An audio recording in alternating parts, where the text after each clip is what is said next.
Hey guys, welcome back to another tutorial from 27 Plumbing. Today I'm going to teach you something that I think will be really helpful, but I want to first make a quick disclaimer.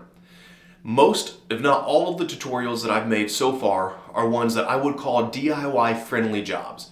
These are tasks that almost anybody who's even somewhat confident in what they're doing can probably handle without much risk of causing any real problems. If they mess up, well, it's really not a big deal. Could be something like cleaning out an aerator on a faucet. The worst thing that happens is your spray pattern's a little bit different till you get some help. This particular job is going to require a little bit more of a skill set, a little bit more competence in what you're working on. It's still not anything majorly involved. It's not anything typically dangerous. There's one caveat to that I will mention in a moment.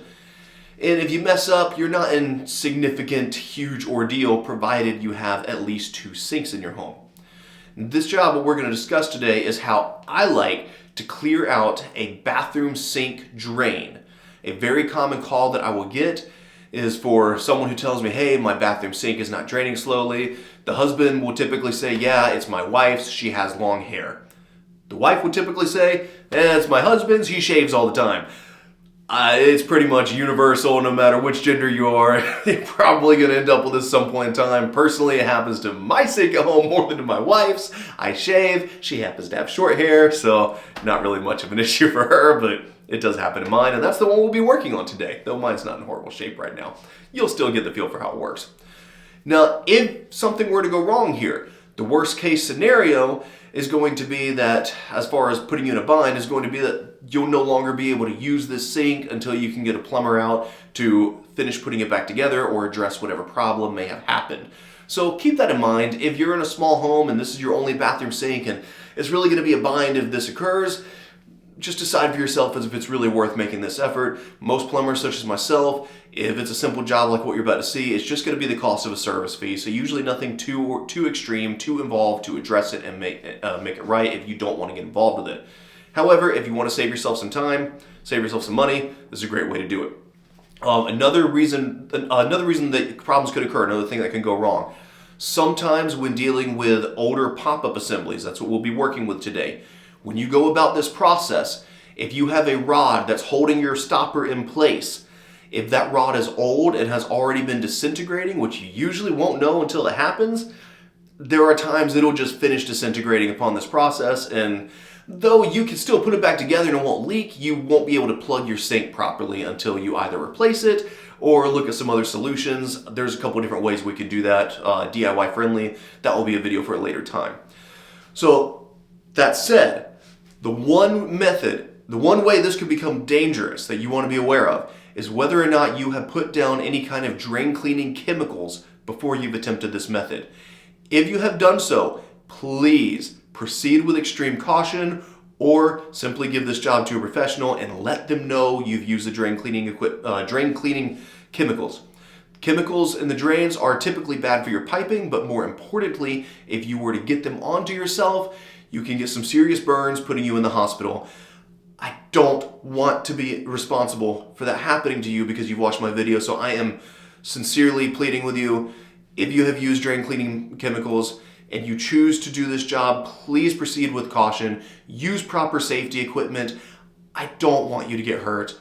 Whether or not I met you, I care about you. That's why I'm making these videos. I have no real financial gain for me. I'm not making any money on YouTube right now or anything, and it takes away jobs. I want to help, so don't get hurt on my video, please. That said, we're going to go ahead and get started. Really doesn't involve much more material than you probably already have on your home. If you're willing to tackle this job, you probably already have the tools you need. So let's get going. Products you're going to want. Disposable gloves. If you've used drain cleaning equipment or drain cleaning chemicals rather, and you're still going to attempt this, I would suggest safety glasses or a face shield as well. In this case, I haven't used any drain cleaning chemicals, I never do, so I'm not too worried about that. Pair of pliers. Mine is what I would consider a medium length one. You could get by with a small one. Medium and small is helpful. I'm just going to go medium in this case. I have a long Phillips head screwdriver here. Now the specific tool here is not actually that important. I'll explain why. It'll make sense as we get going. Essentially, all you want is something long and something that's relatively sturdy. In other words, you don't want something that's just super flexible. It's not going to do the job that we're going to be taking care of here. something long and stout. Sometimes I'll use a long screwdriver like this on the job. Sometimes I'll even get a relatively short piece of PEX piping, and about this length at least. Maybe it's not really relatively short. PEX piping isn't fully firm, but it's strong enough to do the job, and then I just toss that piece afterwards. And then a roll of paper towels. You want to roll paper towels. I've got a small bucket right here. You will be having some water come out, so you want to have a means to be able to catch that water. I got a flashlight here. You can make do without the flashlight, but it sure is helpful for checking for leaks. And then a towel. So, we're going to get started by getting set up here underneath the sink. Let's see if I can get this camera to... That's not the right thing to hit. So we can get this camera to drop down for you so you can see a little bit better. There we go. All right. Get my light not to strobe on you. Turn that on. Hopefully we can see a little bit. Let's see. How does that? I can get something a little better than that. Okay, well, bear with me. All right. So, first thing we're going to do is clean the bathroom cabinet. With the cabinet clean, I've already got a towel laid down now. That's just going to help catch any kind of splashing debris that doesn't quite make it into the bucket if I don't have it set up properly. Just want to keep things as clean as possible. Got my gloves on. And what we're going to do is take our bucket and we're going to put the bucket underneath the trap. I'm going to kind of push the water lines out of the way just a little bit. It's not going to stay out of the way. I'll have it out of the way while I'm working. Particularly, right now I want to line the bucket up underneath this nut right here. This is the one attaching to the bin that goes horizontal and into the wall. In your case, it might be going horizontally into a T. If you have an S-trap, then it might be dropping down. That's not really a great thing. If you have an S-trap, we can discuss that later. You also may have a trap that's a little bit of a different design and look. It's still going to be pretty much the same principle. You're going to want to loosen up the nut that's on the leaving end. In some cases, you may have a really large nut, so you're going to need a large pair of pliers for that. In my area, this is most common, so this is what we're working with. Sometimes these are hand tight, so we're just going to start by loosening it up. Put the bucket up here, catch what water I can, and I want to completely remove the nut from this trap. It'll then push on up.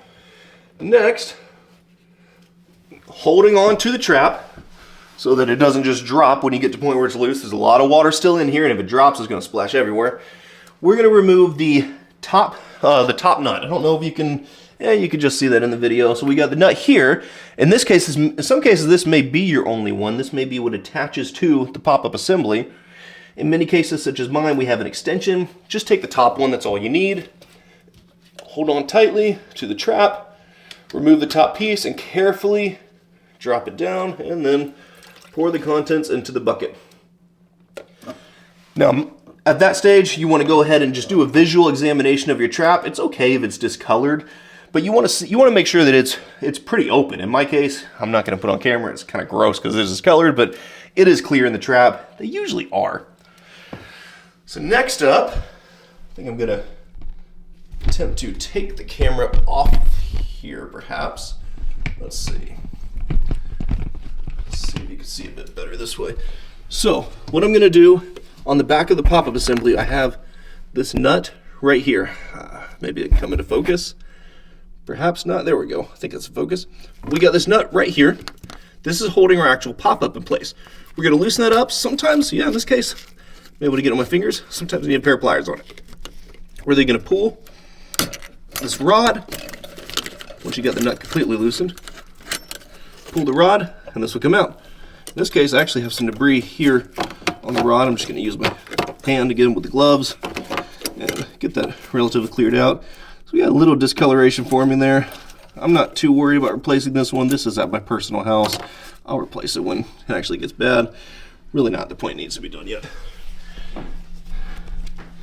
Now I'll go ahead and remove the pop-up. I would have helped if I'd done that ahead of time, but I won't really think about it since I'm making the video. So in this case, I'm inserting the rod again, and I can use it to pull up.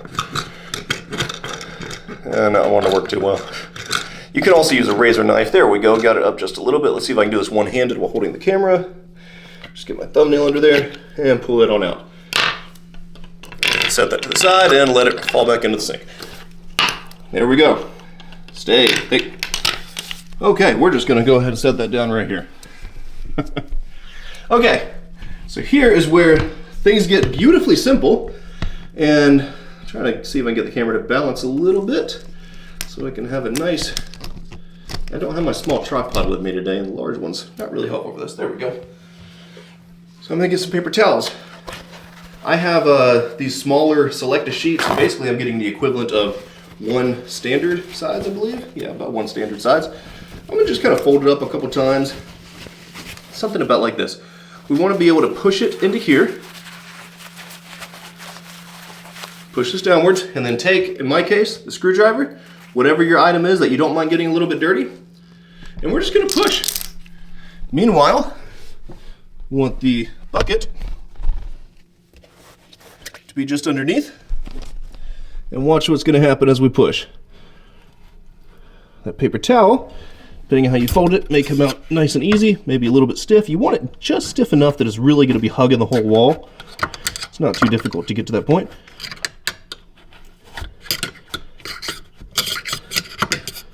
There we go. So it comes out kind of dirty and just completely missed the bucket. Wow, nice job. That is, I promise, that doesn't typically happen. Just when I'm making a video of my own home.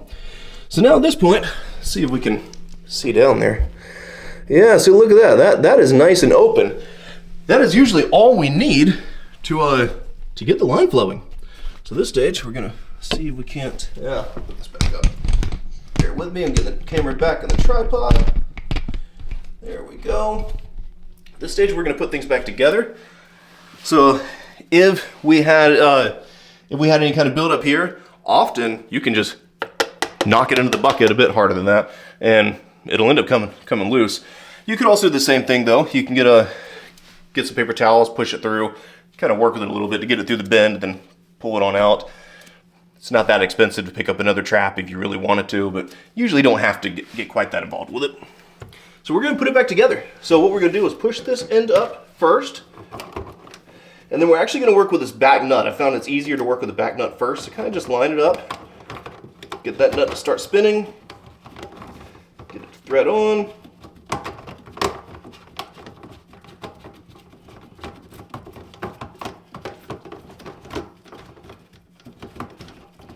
There we go. Just get it hand tight for the moment. Same thing with the top. Then we're gonna get our pliers, get open up to whatever position you need to get a good grip on. I really don't want to go crazy tight, just a quarter turn is typically fine. Quarter turn, be on hand tight. Do the same thing on both connections we got. This one's actually a little loose. I'm gonna go slightly tighter with it. There we go. And then even though I didn't work with these connections, I like to just kind of put my pliers on them, feel them, make sure they feel like they're good and secure. Just good practice. Then gonna go ahead and get some more paper towels and do some cleanup work. Go. You can even spray some scrubbing bubbles or whatever kind of cleaning solution you like to really get it going. Now this is the part that some people will find tricky. So first of all, my pop-up is relatively clean. Sometimes it's completely covered up. Again, my sink wasn't overly clogged right now. Not clogged to the point most are when they call me. When they usually are, then you pull this out and it's got gunk all over it. You want to, again, put that into your bucket, throw that away. So the part most people find tricky is getting the rod to line up with this little hole. So what I usually do is I like to actually get the rod in first. I'm gonna go ahead and just kind of set the rod in position. We're not threading anything together. I'm then gonna take the pop-up. Now some are different than others. There's not necessarily a one size fits all, but you'll notice how the hole is off to the side. I put that on this particular pop-up. I'm putting that side. Let's see if I can show this to you nicely. So I got this side right here. This is going towards the rear. It's not going to be the case in all of them. It's a good idea to kind of pay attention to how yours comes out. So I'm going to go ahead and get that in. I'm holding on to the pop-up on the top end. I can feel the resistance against the pole. Again, I'm holding the pop-up. While I continue to hold it, now I've got resistance, I'm going to release the pole just a little bit. And then you can usually guide the pole right into the pop-up. So I've got it in. I'm going to tighten down the connection. Get it hand tight. And then again, I get the pliers, set it to wherever you need to. And my head's probably in the way, isn't it? I'm gonna tighten that connection down. You don't want to go crazy tight with it. You want it tight enough that it seals, but the tighter you go, the more difficult it will be to operate it. So once it's in place, you want to make sure that you can still operate your assembly with your rod. At that point, I like to run some water. Before you fill it up, let's go ahead and take the camera back out of the tripod again. Before I fill it up, I like to just run some water first, check over all the connections, make sure there's no initial leaking, and we are good right now. So now, we're gonna go ahead and let this thing fill up completely, and with the magic of video editing, we are halfway full. I usually go all the way, but my battery on my camera is just about to die, so I'm trying to wrap this up before it does. So now, I'll go back down here, let the water flow, get our flashlight where we can see. I usually like to do this twice, a full fill up, and test it out twice, which I will be doing here off camera before my battery drops completely to 0%. And that's how you're gonna know you're good. So if you can go two full sinkfuls and it hasn't leaked, you're in good shape. Don't know if you can really see me. There we go. All right, so that's it. I hope this helps you guys out. This is more of what I would call a professional solution here. Yeah, you can use drain cleaning equipment, but when the blockage is right there in the assembly, which it typically is if it's just a sink, drain cleaning assembly is not only unnecessary and more expensive for the customer, but oftentimes isn't gonna do a full wall-to-wall cleaning. So that little trick with the paper towel, that seriously is what I do almost every single time if that's where a blockage is. So you can see it's really not that involved. If you're comfortable working with the piping there, disconnecting that drain line, putting it back together, that's definitely something I think that most people could, many people at least, could probably handle for themselves. Again, if you don't want to do it, or if you're not comfortable with it, hey, no shame. That's what I'm here for. That's what other plumbers are here for. But yeah, I'm just trying to save you some money where I can. So thanks for watching. Peace be with you all. You have a great day. I'm out. Gosh, I wish we could really clean underneath our sinks that easily.